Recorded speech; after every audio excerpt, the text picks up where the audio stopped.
Hello everyone, this is the first video in the dynamic programming series.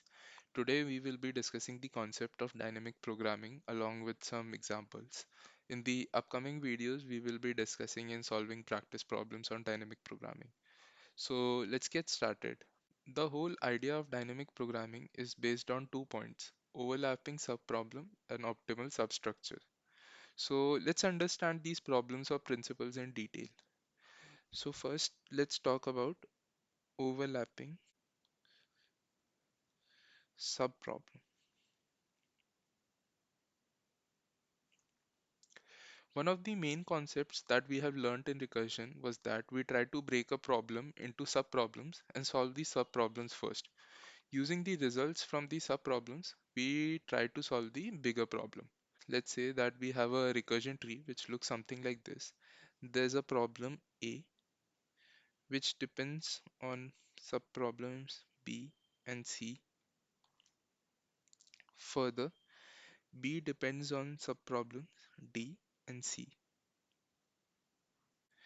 Now we can clearly see from this recursive tree that problem A and problem B both depend on subproblem C. So A also depends on C and B also depends on C.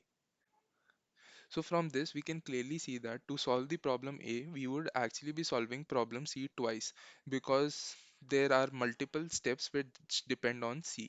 So this is essentially the problem of overlapping subproblems. Let's try to see this problem in a real life question and let's try to calculate the Fibonacci series.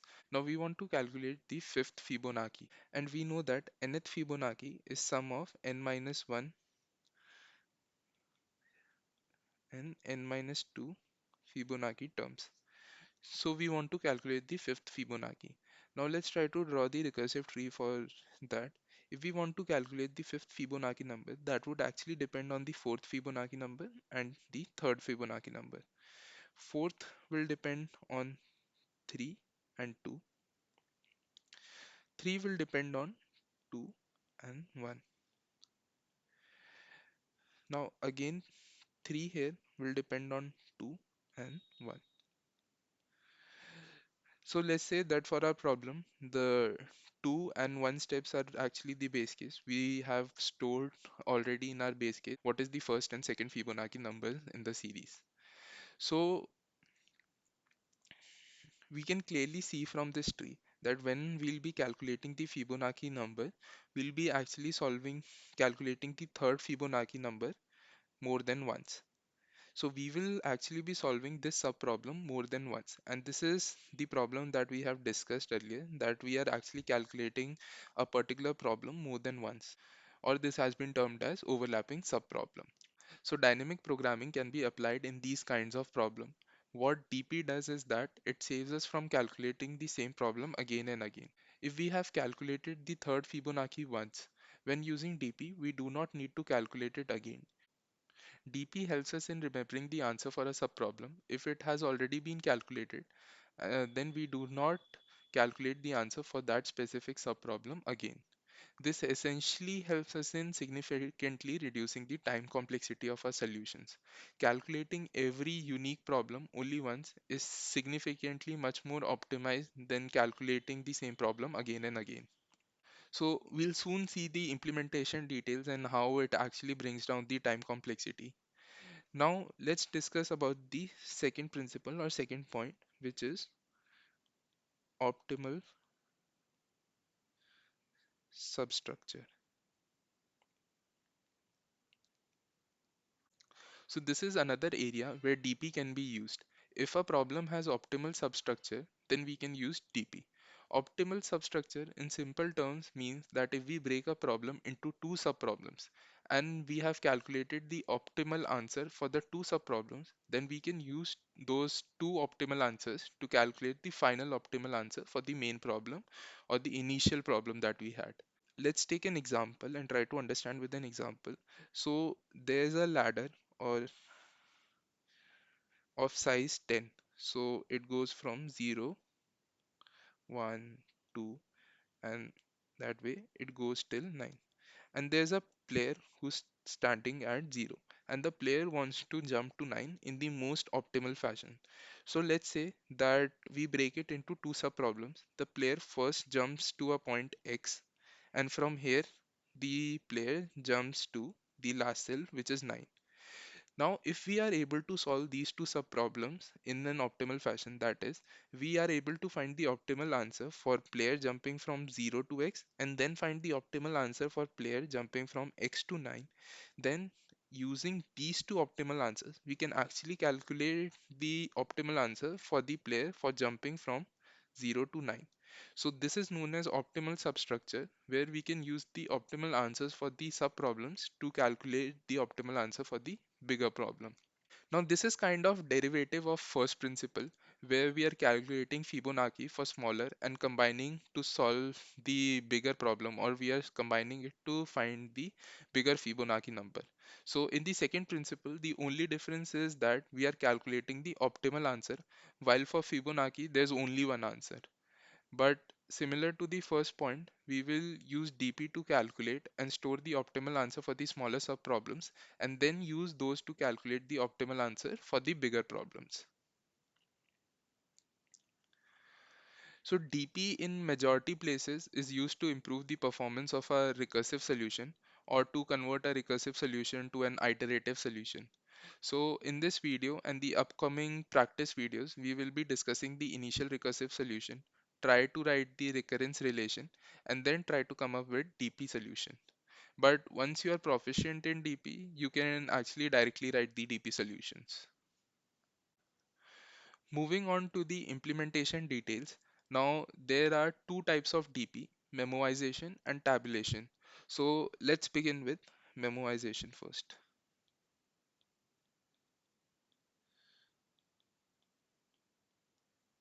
So what DP says is that simply don't calculate the same thing again.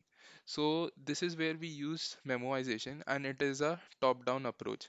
So let's say that there's a tree. So again in this tree, A depends on B and C,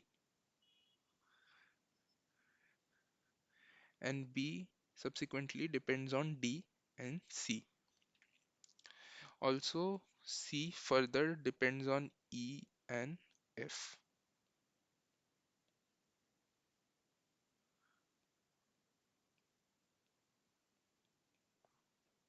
And here our final motive is to calculate the answer for A. So apart from this tree, in memoization, what we do, we also keep a data structure wherein we can store the answer for a subproblem once we have calculated the answer for that. So in this particular case, let's keep a map, and in this map, we will make an entry for every subproblem once we have calculated the answer for that subproblem. So initially the map will be empty. So when we are solving this recursively, let's see how it will work. So first we are at A, we will move down to B, then we will move down to D. So now D is basically, as we can see, the base case. So answer for D will be simply returned from here. Let's say it is X. Once the answer for D has been returned, we will move down to C.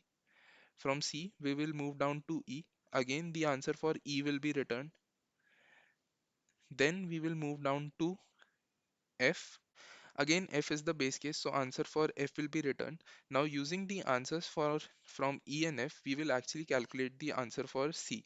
And let's say the answer for C is Y. Now we see that C is not a base case and it's a subproblem that we have solved. So what we'll simply do is that we'll make an entry for subproblem C in our map. Let's say that the answer calculated was C is Y. So in the map, we will simply make an entry, key will be C and value will be Y. So the answer for C subproblem is Y. Now C will return its answer to B, and again we can, using X and Y, we'll calculate the answer for B. So let's say the answer for B is Z. So B again is not a base problem, is not a base case. So we will make an entry for B in the map. So again the answer for B stored will be Z. B will simply return its answer to A. We are doing a depth first search here. So it's a depth first search traversal of this recursive tree. So now from A, we will move on to C. So what would have happened in a normal recursive solution is that from C, we would have moved to E and F, and both of these are base cases, so they would have returned some answer. And using the answer returned from E and F, we would have actually calculated the answer for C. But what happens in dynamic programming is that we do not explore C again. We move to our map and we see that C is a subproblem. Have we calculated the answer for this subproblem already? And in the map, we see that answer for C has already been calculated. So we do not solve this problem again. So what we simply do from here is that we simply return the value for or the answer for C subproblem, which we can find in this map, which we have already stored in the map, and we simply return that answer. So this subproblem returns the answer Y, and again we have got the answer for B, we have got the answer for C. So using these two, we'll calculate the final answer for A. So let's say the final answer is W. So W will be returned to our driver or main method. So you can see that by using memoization or simply storing the answers for subproblem that have already been calculated, how we saved ourselves from calculating the same problem again. Now moving on to another way in which we can actually implement dynamic programming. So that second method is tabulation method. Now tabulation is actually a bottom-up approach. Now bottom-up means that we calculate the smaller problems and then step by step move to the bigger problem. Now what we do is that we make a table for the above tree, write sub-problems first, then write bigger problems because it is a bottom-up approach. So let's make a table for our above tree and write the sub problems that we need to solve in this table. So we need to solve the problems E. So we are first writing the smallest sub problems and then we'll write the bigger problems because we are doing it in a bottom up approach. We start from the smallest problems and then solve the bigger problems. So E, F, D are the smallest problems, which are the base cases. Then we have our bigger problems, which is C. Now B depends on D and C, so B comes after that. And finally we have A. Now what we will do here is that we will start filling up this table from smaller problems and going towards the bigger problem. So the base cases are simple enough. We know the answer for base cases. Let's say that the answer for base case E is X, then the answer for base case F is Y, then for base case D is Z. Now we come to C and we see that C depends on E and F. But we have already calculated the answers for E and F. So from this table, we simply pick the values for E and F and we calculate the answer for C. So let's say that is W. Now we move to B. We see that B depends on D and C. But we have already calculated the answers for D and C in the table. So we simply pick the values stored in the table and calculate the answer for B. So let's say the answer for B is V. Again, A depends on B and C, and we have already calculated the answers for B and C. So we simply pick these values from the table and calculate the answer for A. So let's say the answer for A is U. So that's how we have actually calculated the answer for A without calculating any subproblem more than once. So using the table, we got the answer. Also, you might have guessed that in order to fill this table, we would have a loop that would have passed each cell and iteratively filled up the entire table step by step, starting from the smaller problem, moving on to the bigger problem. So this is another method known as the tabulation method, which is essentially dynamic programming because the table is nothing but a store wherein you're recording the value or the answer which has already been calculated so that you don't have to calculate it again. Now, one more important thing in DP is the concept of DAG, which stands for Directed Acyclic Graph. A problem can be solved with DP only if it can be represented as a DAG, meaning a subproblem should not depend on a problem above in the tree, or there should be no cycles in the graph representing the problems. So let's try to understand it with an example, otherwise it becomes a little tricky to understand the statement or the definition. So let's say we want to calculate the fourth Fibonacci. So fourth Fibonacci will depend on third and second Fibonacci. Let's say that the first and second Fibonacci numbers are already there in the base case. So these are the base cases. Now the third Fibonacci number will actually depend on the second Fibonacci number and it will depend on the first Fibonacci number. Now, as you can see that this is a directed acyclic graph. There are no cycles in this graph. So since there are no cycles or loops in this graph, this problem can actually be solved using dynamic programming. Let's look at another graph. So let's say that there's a problem A which depends on problem B and problem C. Now B further depends on D and F. And let's say that the problem F actually depends on problem A. Now you can easily see that there's a cycle in this graph. This is not an acyclic graph because this particular is a cycle. So this is not a DAG, and obviously this problem cannot be used using dynamic programming. We won't be able to solve this problem using dynamic programming. So actually, this concept comes in really handy when you're not able to decide whether you will be able to use dynamic programming here or not. So if you can see that there are overlapping subproblems, there's optimal substructure, and if you try to represent this problem, this actually can be represented as a directed acyclic graph, then there's a very high chance that you will be able to solve it using dynamic programming. So now that we have discussed the concept and theory, let's move on to an example and try to code the recursive and the DP solution. And we'll actually try to solve Fibonacci using DP. So we need to find the nth Fibonacci number, and n is provided as an input to the method. So first, let's quickly write the recursive solution. So let's say that our method is called fib and it gets n as an input. Now, what would be the recursive solution? The recursive solution will be simply first we'll write the base case. So if n is equal to 1 or n is equal to 2, then we return 1. So the first and the second Fibonacci number in the series is 1. Otherwise, the nth Fibonacci number will depend on n minus 1 and n minus 2 Fibonacci number. So this is simply the recursive solution, and we have been drawing the tree for this recursive solution a lot. And we also know that for this recursive solution, the time complexity is actually big O of 2n. Now we have already drawn the recursion tree for this, and we know that the Fibonacci for subproblems is actually going to be calculated again and again. Let's try to optimize it, and we'll use memoization to optimize this solution. So for memoization, first we have a map which is nothing but a int comma int.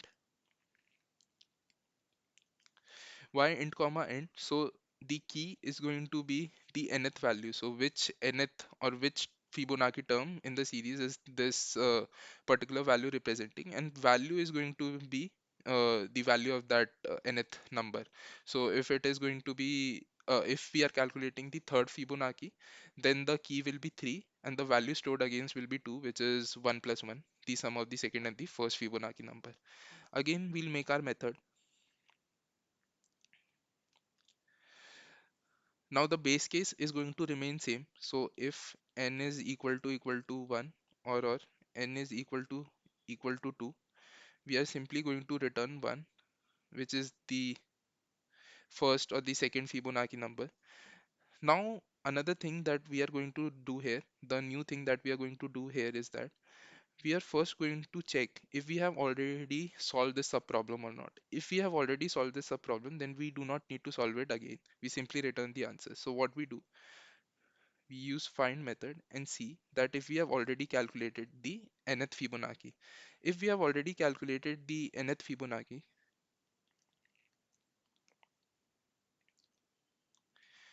then we simply return the value stored in our map. Now, in case if we have not already calculated the nth Fibonacci, we will calculate nfib, which is going to be fib n minus 1 plus fib n minus 2. But before returning from here the nth Fibonacci value, we will also make sure that we make a entry in our map, because now that we have calculated the value, this subproblem has been solved and we are not going to solve it again. So we make an entry in our map, and from here we return the answer for nfib. So this is our memoization solution. Now let's try to see what is the time complexity for this solution. Now we know that in memoization, we actually calculate every subproblem once. And what are the different subproblems? So if we are calculating the nth Fibonacci, the different subproblems are n minus 1, n minus 2, n minus 3 till 1. So these are the subproblems that we are going to calculate for the nth Fibonacci. And each of these subproblems we can make sure in our memoization solution or in our dynamic programming solution, these are always calculated once. So the total number of problems that we are solving is actually n, and the time complexity for solving all these problems, because each problem can be calculated in O1 time, because if we have the answer for this sub problem, we just need to do sum, and adding two numbers is a big O of 1 operation. So to actually find the nth Fibonacci numbers, we are solving n different problems. Each can be solved in big O of 1 time, and each problem is solved only once. So the final time complexity for this solution is actually big O of n. And you can see that how we brought down the time complexity from big O of 2 raised to power n to big O of n, which is a very significant improvement. So this is essentially how dynamic programming helps us. Now, what is the recurrence relation for this solution? The recurrence relation for this solution is simply f of n is equal to f of n minus 1 plus f of n minus 2, where function f is representing nothing but the Fibonacci function. So now let's try to use the tabulation method to solve this problem. So in tabulation method, what we do is that we simply make a table and solve the subproblems in increasing order of complexity. So let's say that our method is fib n. So here for our table, we will simply keep a 1D array. So using the 1D array, we can simply solve this problem. So here we will make a vector. So here we will make a vector, and the size of the vector is going to be n actually, because we are trying to calculate the nth Fibonacci number n, and it will be initialized with 0. So first let's simply fill up the base cases. So we know that the first Fibonacci number is actually 1, and the second Fibonacci number is also 1. So we have filled up the base cases. Now let's quickly iterate and fill up the rest of the table. So int I is equal to 2, I is less than n, I plus plus.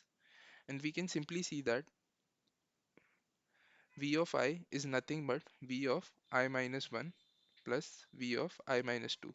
So we are using the answers that we have calculated for the smaller subproblems, and we are using those answers to actually fill up the table. And you can see that this formula is actually very close to our recurrence relation. And this is what happens in tabulation. Usually the formula for tabulation, or the idea for tabulation, comes from the recurrence relation. You look at the recurrence relation and see how you can optimize the recurrence relation, in what way you can model your table. So a lot of time this table is a 2D matrix. In this particular case, this is a simple solution. It is a 1D matrix. It can even be a 3D matrix. So depending on the recurrence relation, we come up with these things. This will become much more clear when we do solve a lot of practice problems, and that's the reason I said that it is important initially to write the recursive solution and the recurrence relation, because that gives a lot of idea on how to model your dynamic programming, or specifically the tabulation method. So you can see that simply using the recurrence relation, we came up with this formula, and that is how we fill up our table. And in the end, we simply return the value stored at n minus 1 in the table, because that is the nth Fibonacci number. Now, talking about the time complexity for this solution, it is very easy to calculate the time complexity, because we see that we are parsing an array of size n once, and parsing an array of size n actually takes big O of n time complexity. So the time complexity for the solution is big O of n, which is again significantly less than big O of 2 raised to power n. So with this, we have reached the end of this video. Now, don't expect that you will be able to come up with tabulation solutions and memoization solutions right away. Dynamic programming particularly is a very complex topic, and this video is only to help you understand the concept of dynamic programming, brush up some basic skills and fundamentals, and then give you an idea of how dynamic programming is actually implemented and how we use it in our code. Now we are going to solve a lot of practice problems after this, and after those practice problems, you should get a very clear idea of how to model your memoization and tabulation solutions. And as always, after watching those practice problems, you should go on LeetCode and practice some questions on your own. So I hope to see you in the next videos. Thanks a lot for watching. Take care, stay safe, bye bye.